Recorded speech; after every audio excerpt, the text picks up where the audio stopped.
बिस्मिल्लाहिर्रहमानिर्रहीम। अस्सलामु अलैकुम वरहमतुल्लाहि वबरकातुहू। आप सुन रहे हैं माई मैसेज। आज इंशाल्लाह हम बात करेंगे पाकिस्तान के एक ऐसे इंसान की जिन्होंने बहुत ज़्यादा शोहरत कमाई और कल के दिन 17 जून बुध वाले दिन खालिक हकीकी से जा मिले।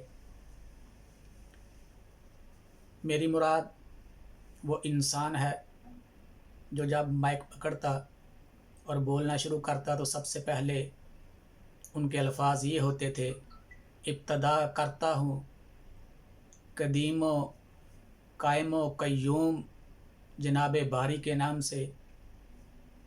और कभी वो कहते, इब्तदा है रब्बे जलील के बाबरकत नाम से, जो दिलों के भेद खूब जानता है।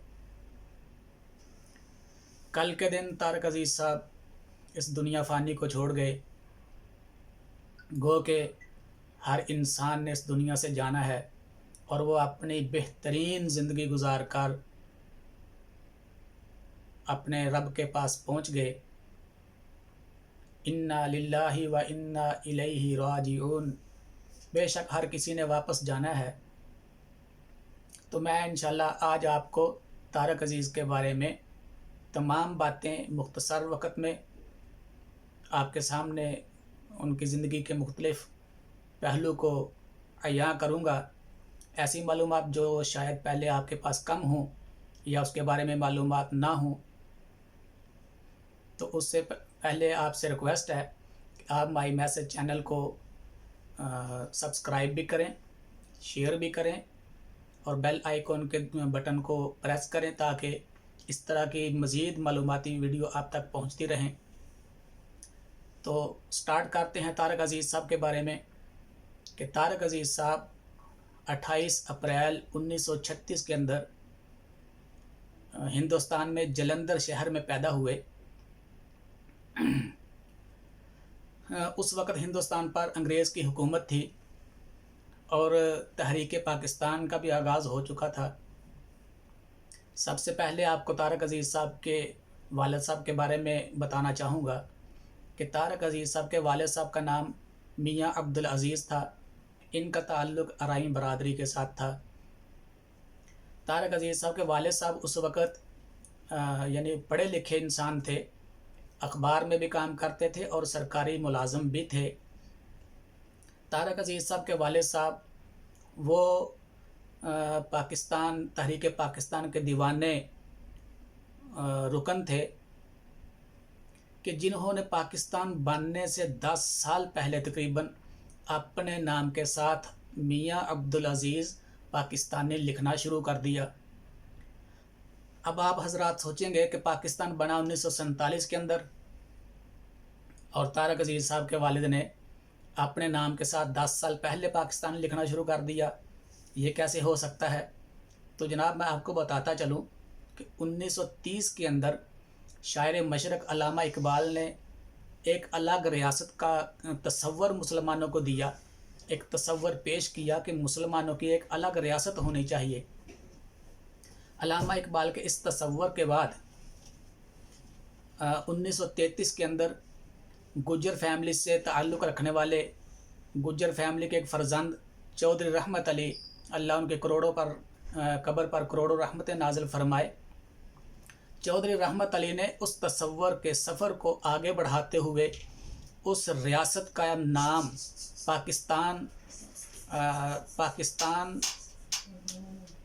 उस रियासत का नाम पाकिस्तान तख्लीक कर दिया, या इस तरह कह दें कि उस रियासत का नाम पाकिस्तान लफ्ज़ से पेश कर दिया। आस्ता आस्ता ये नाम फैलना शुरू हुआ। तो 1936 के अंदर जब तारक अजीज़ की जो पैदाइश का साल है, उसके वालिद ने बाकायदा तौर पर अपने नाम के साथ मियाँ अब्दुल अज़ीज़ पाकिस्तानी लिखना शुरू कर दिया। कुछ अरसे के बाद किसी ने शिकायत कर दी, अंग्रेज़ की हुकूमत थी, कि ये इंसान अपने नाम के साथ पाकिस्तानी लिखता है। तो अंग्रेज़ अफसर ने बुलवाया, जब पूछा तो उन्होंने अपना नज़रिया बयान किया انگریز افسر نے برا بھلا کہنا شروع کیا، پھر تحریک پاکستان کے قائدین کو برا بھلا کہنا شروع کر دیا، اور پھر اس نے پاکستان کے الفاظ کے بارے میں برا بھلا کہا، تو طارق عزیز کے والد سے برداشت نہ ہوا، وہ انگریز افسر کے ساتھ لڑ پڑے، اس کو مارا پیٹا، جس کی پاداش میں ان کو نوکری سے نکال دیا گیا۔ بالآخر 1947 کے اندر پاکستان معرض وجود میں آ گیا، تو طارق عزیز کے والد مائیگریٹ کر کے جلندھر سے منٹگمری منتقل ہو گئے۔ جب ہجرت کر کے منٹگمری آئے، جس کا موجودہ نام ساہیوال ہے، انہوں نے یہاں آ کر ایک اخبار نکالنا شروع کیا، اور ساہیوال سے ہی تعلق رکھنے والے 2 شاعر ان کے دوست تھے، جن میں ایک کا نام امجد مجید اور دوسرے کا نام منیر نیازی تھا۔ تو طارق عزیز صاحب کو اپنے گھر کے اندر، اپنے والد کے آفس کے اندر ان کو ایک علمی ذوق نظر آیا، جس کی وجہ سے طارق عزیز بھی بعد میں اچھے بہترین شاعر بھی بنے، اور ان کے والد مرحوم کا جو دوست شاعر تھا امجد مجید، وہی طارق عزیز کی زندگی کا ان کا فیورٹ شاعر بھی تھا۔ یہاں تک تھی ان کے والد صاحب کی بات۔ اب آگے آتے ہیں طارق عزیز صاحب۔ انہوں نے اپنا بچپن بھی ساہیوال میں گزارا، ابتدائی تعلیم بھی ساہیوال میں حاصل کی۔ اس کے بعد انہوں نے لاہور کا رخ کیا۔ لاہور میں ان کے ماموں رہتے تھے، حفیظ قندہاری ان کا نام تھا۔ تو طارق عزیز صاحب لاہور آئے اور رائل پارک کا انہوں نے انتخاب کیا، وہاں رہنا شروع کیا۔ رہنے کی جگہ نہیں تھی، سڑکوں پہ، فٹ پاتھ پہ سوتے رہے۔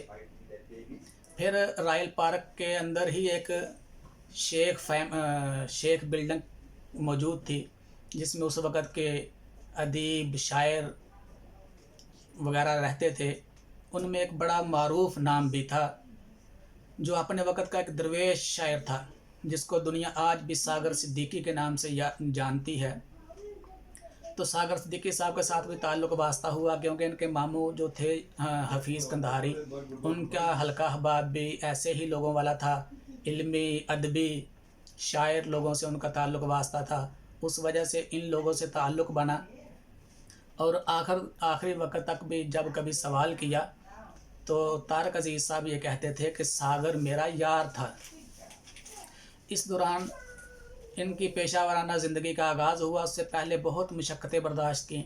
طارق عزیز صاحب کہا کرتے تھے کہ جب لاہور میں آیا، سونے کی جگہ نہیں تھی، کھانے کے لیے پیسے نہیں تھے، حتیٰ کہ چائے تک پینے کے پیسے نہیں تھے، ہوتے نہیں تھے، اور اکثر ایسے ہوتا کہ چائے والی دکان پر جا کر اس آس امید سے بیٹھ جاتے کہ فلاں آئے گا تو شاید وہ چائے پلا دے۔ پھر وہی طارق عزیز، انہوں نے اپنی پیشہ ورانہ زندگی کا آغاز کیا۔ ریڈیو پاکستان میں گئے، ان کو ایک پہلا کردار جو ملا، کریکٹر ملا، وہ تھا ماجو پانی لاؤ، تو آگے سے انہوں نے کہنا ہوتا تھا جی حضور لایا۔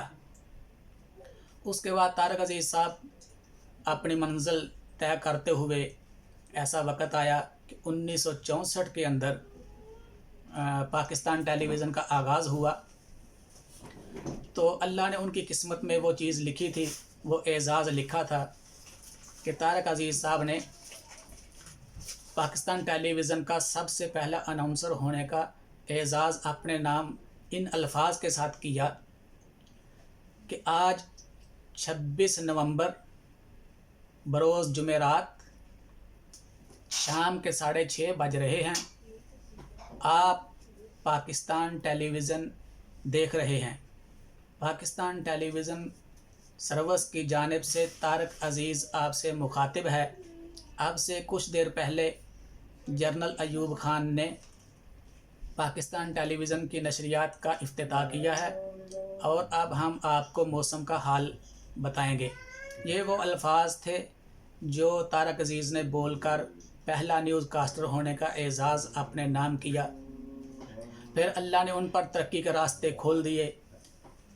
ایسے ہوا کہ 1975 کے اندر ایک پروگرام نیلام گر کا آغاز ہوا، جس کے بارے میں طارق عزیز صاحب کہتے کہ اس کے پروڈیوسر کا نام عارف تھا۔ انہوں نے ایک رف سا مجھے پروگرام کا حلیہ بتایا، پھر ہم نے مل کے اس پروگرام کو آرگنائز کیا، तो वो प्रोग्राम इतना हिट हुआ कि तारक अजीज़ साहब जो कहते हैं रातों रात शोहरत की बुलंदियों को छूने लगे। और कहते हैं कि 15 दिन के बाद जो पाकिस्तान में टेलीविज़न देखने वाला बंदा था, इंसान था, वो मुझे पहचानने लग गया। अल्लाह ने मुझे इतनी शोहरत दे दी। फिर वो वक़्त आया, वही तारक अजीज़ जिसके पास रहने को जगह नहीं थी, खाने को पैसा नहीं था, चाय के लिए भी पैसा नहीं था। वो कहते हैं कि मैंने बहुत पैसा कमाया और इतना पैसा कमाया कि मैं पर घंटा 10 लाख रुपया लेता था, और अगर घंटे से ऊपर कुछ मिनट हो जाते तो मैं उसके पैसे भी चार्ज करता था। अल्लाह ने उनको इज़्ज़त भी दी, पैसे से भी नवाजा, शोहरत भी अल्लाह पाक ने अता की। फिर उनके साथ साथ उनकी एक सियासी सोच भी थी। उन्होंने इसी दौरान जब पीटीवी का आगाज़ हुआ, मौलाना भाषानी साहब बांग्लादेश वाले, उन्होंने टोबा टेक सिंह के अंदर एक किसान कॉन्फ्रेंस का इनेकाद किया, जिसमें शिरकत के लिए तारक अजीज़ साहब भी पहुंचे। और स्टेज पर जाकर उन्होंने कॉन्फ्रेंस के मुंतज़मीन से 5 मिनट का टाइम मांगा। उनको 5 मिनट का टाइम बोलने के लिए दिया गया, तो वो 5 मिनट की बजाय 45 मिनट तक ज़बरदस्त तकरीर उन्होंने की। उसके बाद जब वो पीटीवी ऑफिस पहुंचे तो उनके लिए पीटीवी का दरवाज़ा गेट बंद हो चुका था। कई बार उनको पीटीवी से निकाला गया, लेकिन उनकी पहली और आखिरी मोहब्बत मीडिया के हवाले से समझे कि पीटीवी के साथ ही थी और रही। ये जो प्रोग्राम था नीलाम गर, ये तकरीबन 4 दहाइयों तक चला, 40 साल से ज़्यादा चला। पहले इसका नाम नीलाम गर था, फिर बज़्म तारक अजीज़ इसका नाम हो गया, फिर तारक अजीज़ शो इसको कहने लग गए। तो तारक अजीज़ साहब ने इसके साथ साथ सियासत भी जारी रखी। फिर भुट्टो साहब ने जब पीपी की बुनियाद रखी तो वो जुल्फ़कार अली भुट्टो मरहूम के साथी बन गए, और 1970 में जो इलेक्शन थे उसमें उन्होंने जुल्फ़कार अली भुट्टो के साथ मिलकर पीपल्स पार्टी के लिए खूब जोश व खरोश के साथ उनकी इंतखाबी मुहिम चलाई। फिर उनके बाद जनरल ज़ियाउल हक साहब से भी उनके अच्छे ताल्लुकात थे, उनके इंटरव्यू भी किए, लेकिन कहते थे कि उन्होंने मुझे कई ख़त लिखे जिनका मैंने जवाब नहीं दिया। जनरल ज़ियाउल हक मुझसे दोस्ती करना चाहता था, लेकिन मैंने उनके जवाबात नहीं दिए उनके खतूत के। उसके बाद मियाँ नवाज़ शरीफ साहब आए, तो मियाँ नवाज़ शरीफ साहब ने उनको टिकट दे दिया 1997 के अंदर। तारक अजीज़ साहब कौमी असम्बली के लिए इलेक्शन के मैदान में उतरे, तो उनके मुकाबले में उस वक़्त के पाकिस्तानी कौम के हीरो, बहुत ही मारूफ शख्सियत जनाब मौजूदा पाकिस्तान के वज़ीर-ए-आज़म इमरान ख़ान साहब थे, और पीपी की तरफ से गालिबन मिसबाहुर रहमान थे।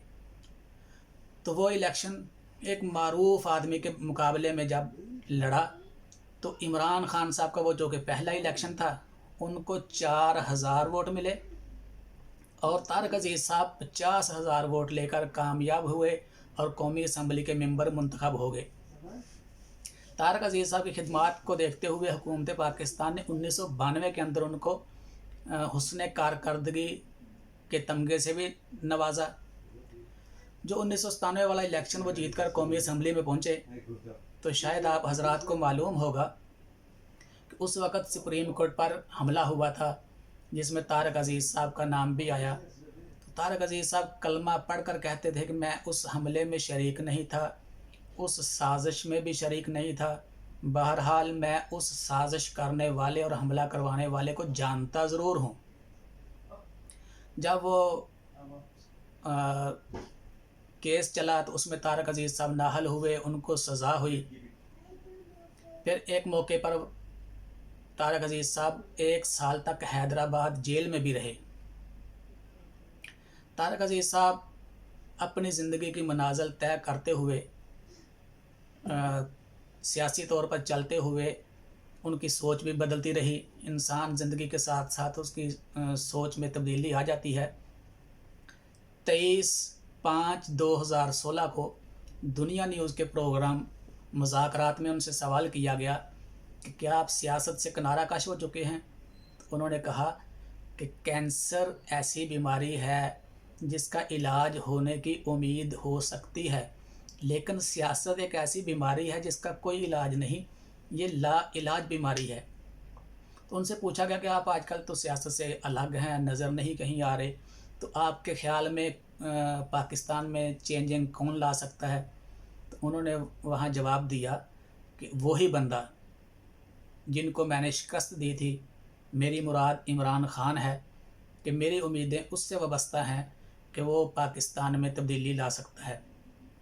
یعنی ایک وقت میں مولانا باشانی کی کانفرنس میں شرکت کی، پھر ذوالفقار علی بھٹو مرحوم کے ساتھ ہی رہے، پھر نواز شریف کے ساتھ ہی رہے، اس کے بعد ان کی ہمدردی عمران خان کے ساتھ تھی، تو انہوں نے بہت پیسہ کمایا۔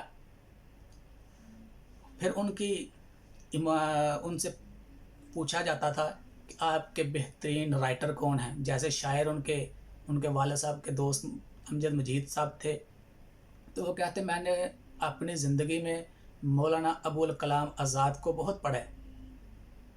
تو ہمارے سید سلمان گیلانی صاحب بہت معروف شاعر ہیں، اللہ پاک ان کو صحت و تندرستی کے ساتھ لمبی زندگی نصیب فرمائے۔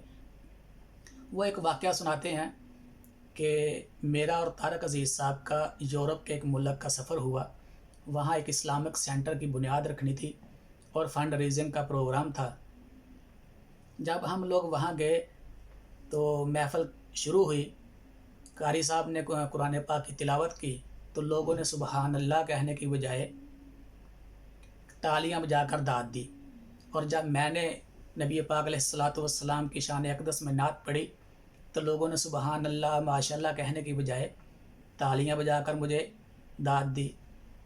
انہیں تالیوں کی گونج میں اسٹیج پر طارق عزیز صاحب آئے، مائک سنبھالا اور لوگوں کی خوب کھینچا تانی کی اور بہت سخت الفاظ استعمال کیے، اور کہا کہ آپ لوگ اپنے آپ کو یہ سمجھ بیٹھے ہو کہ تم لوگ ایک مہذب ملک کے باسی بن چکے ہو، حالانکہ جو میں نے دیکھا آپ لوگ تو تہذیب بھی اپنی بھول چکے ہو، آپ لوگ پاکستان سے آئے ہو اور پاکستان کی معاشری اقدار بھی بھول چکے ہو، آپ دین سے بھی دور ہو چکے ہو کہ آپ کو اتنا احساس بھی نہیں ہے کہ جب اللہ کے کلام کی تلاوت کی جاتی ہے تو تالیاں بجا کر داد نہیں دی جا سکتی، اس پر سبحان اللہ کہتے ہیں، اور جب پاک پیغمبر خاتم النبیین صلی اللہ علیہ وآلہ وسلم کی نعت پڑھی جائے تو اس پر تالیاں نہیں بجائی جاتی بلکہ اس پر سبحان اللہ ماشاء اللہ کہا جاتا ہے۔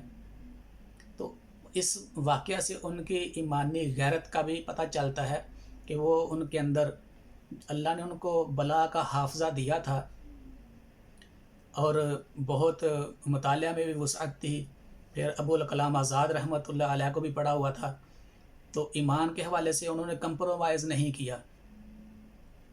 اللہ پاک نے ان کے لیے شہرت تو لکھی ہی تھی، اللہ نے دولت بھی بے حساب لکھی، اللہ نے ایمانی غیرت بھی دی، اور ہر بات اپنی بات شروع کرنے سے پہلے اپنے رب کا نام کڑکدار آواز سے بلند کرتے، ابتدا رب جلیل کے بابرکت نام سے، یہ بھی ان کا خاصہ رہا۔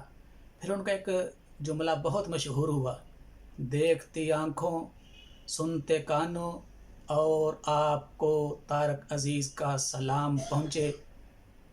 جب ان سے یہ سوال کیا گیا کہ یہ الفاظ، یہ فقرہ آپ نے کہاں سے لیا، تو انہوں نے کہا کہ میں معمول کے مطابق ہی اپنے پروگرام کا آغاز کرتا تھا، تو وہ زمانہ جو کہ خطوط کا زمانہ تھا، مجھے بہت سارے خطوط آتے تھے، ان میں سے ایک خطوط ایک نبینے کا آیا جس میں اس نے کہا کہ میں آپ کا سارا پروگرام سنتا ہوں، میں نبینا ہوں، لیکن آپ مجھے تو سلام نہیں کرتے۔